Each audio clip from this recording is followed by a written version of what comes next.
जब किताबें हाथ में हों और सामने लाठियां खड़ी हों, तब समझ लीजिए कि कहीं ना कहीं व्यवस्था अपने ही भविष्य से लड़ रही है। नमस्कार दोस्तों, मैं सत्यम भदौरिया। आज हम बात करेंगे झारखंड के बारे में। आज झारखंड की सड़कों पर एक ऐसा दृश्य देखने को मिला जिसने कई लोगों को सोचने पर मजबूर कर दिया। जिन छात्रों के हाथों में कलम होनी चाहिए थे, वे अपने अधिकारों की मांग लेकर विधानसभा के बाहर खड़े थे और फिर हालात ऐसे बने कि पुलिस ने लाठीचार्ज कर दिया। सवाल सिर्फ इतना नहीं है कि लाठीचार्ज क्यों हुआ, बल्कि यह है कि आखिर ये नौबत आई क्यों।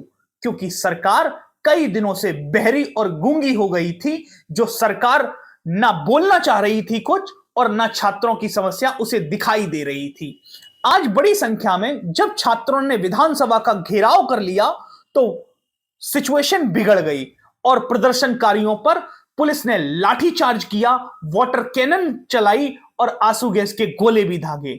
इस घटना के बाद सोशल मीडिया पर एक सवाल तेजी से उठ रहा है, क्या लोकतंत्र में अपनी बात कहने की कीमत लाठी है? यह याद रखना जरूरी है कि लोकतंत्र में विरोध करना नागरिकों का अधिकार है, वहीं दूसरी ओर प्रशासन की जिम्मेदारी कानून व्यवस्था बनाए रखने की भी होती है।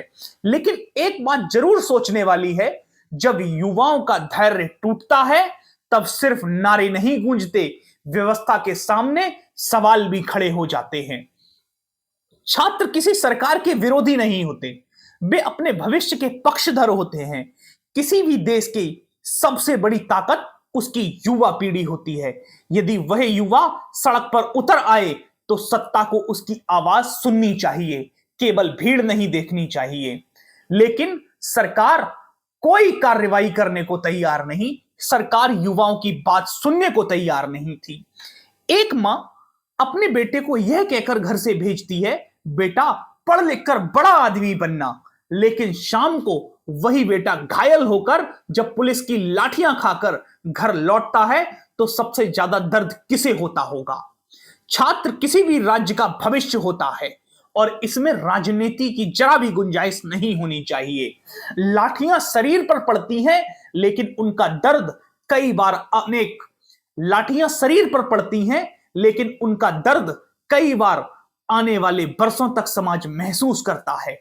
सरकारें आएंगी जाएंगी, सत्ता कभी भी स्थायी नहीं होती, लेकिन एक घायल छात्र की तस्वीर इतिहास में सवाल बनकर रह जाती है। आप सबसे बड़ा सवाल मैं ये पूछना चाहूंगा, क्या इस पूरे मामले में सरकार को छात्र से बातचीत नहीं कर लेनी चाहिए थी? टाइम से इस मसले को नहीं सुलझा लेना चाहिए था? क्या इस नौबत के लिए सरकार को इंतजार करना चाहिए था? क्या लाठीचार्ज छात्रों पर करना सही है? अपनी राय कमेंट बॉक्स में जरूर बताएं और छात्रों के समर्थन में कुछ नहीं कर सकते तो इस वीडियो को लाइक करें, चैनल को सब्सक्राइब करें और एक बात याद रखिएगा, लोकतंत्र की असली ताकत डर में नहीं, संवाद में होती है। अगर आपको यह वीडियो अच्छी लगी हो तो इसे आगे बढ़ाएं। धन्यवाद।